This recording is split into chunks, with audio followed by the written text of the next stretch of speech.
Hi friends, ఈ వీడియోలో మనం రెగ్యులర్గా మన కాంపిటేటివ్ ఎగ్జామ్స్లో అలాగే పర్టికులర్గా SSC staff selection commission examination quant సెక్షన్లో అడుగుతున్న ఈ ప్రాఫిట్ అండ్ లాస్ అనే కాన్సెప్ట్లో వస్తున్న రెగ్యులర్ క్వశ్చన్ అండి. దీన్ని డిస్కస్ చేయబోతున్నాం.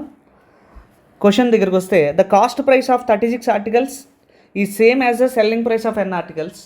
If the profit is 20%, then the value of n is అని అడిగాడు. అంటే 36 articles cost price n articles selling ప్రైస్కి ఈక్వల్ అవ్వాలట, అవుతూ అక్కడ ప్రాఫిట్ 20% రావాలట. అంటే ఆయన 36 ఆర్టికల్స్ కొనుక్కున్నాడు. ఇది డైరెక్ట్ షార్ట్కట్ మెథడ్ అండి. 36 ఆర్టికల్స్ కొనుక్కున్నాడు. ఈ 36 ఆర్టికల్స్ని 20% వచ్చేలాగా సేల్ చేయాలి. అంటే ఎన్ని ఆర్టికల్స్ అమ్మాలి మనం అంటే 36 ఆర్టికల్స్ కొనుక్కున్న ప్రైస్కి ఎన్ని ఆర్టికల్స్ సేల్ చేస్తే అతనికి 20% ప్రాఫిట్ వస్తుంది అని అడిగినప్పుడు, ఈ 36 ఆర్టికల్స్ వాల్యూని ఎప్పుడైతే 20% అంటాడో 120%గా మనం కన్సిడర్ చేసుకుని 100% వాల్యూ ఫైండ్ అవుట్ చేసి దాన్ని ఆన్సర్గా పెట్టడమే.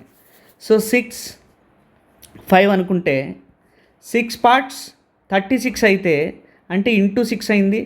5 పార్ట్స్ ఎంత అవుతుంది అంటే 5 × 6 30. So second option. అంటే ఇక్కడ 36 ఆర్టికల్స్ కొనుక్కున్న ప్రైస్కి 30 ఆర్టికల్స్ సేల్ చేస్తే ఆయనకి 20% ప్రాఫిట్ వస్తుంది. దీనికి రెగ్యులర్ మెథడ్ ఎలా చేయాలి అంటే, the cost price of 36 articles CP of 36 articles is equal to SP of n articles అని చెప్పాడు. ఇక్కడ సిపి/ఎస్పి ఏమవుతుంది అంటే n/36 అవుతుంది. యాక్చువల్గా మనకు కావాల్సింది 20% ప్రాఫిట్ కావాలి అంటే meaning, for example cost price 100 అయినప్పుడు 120 ఇది అవుతుంది.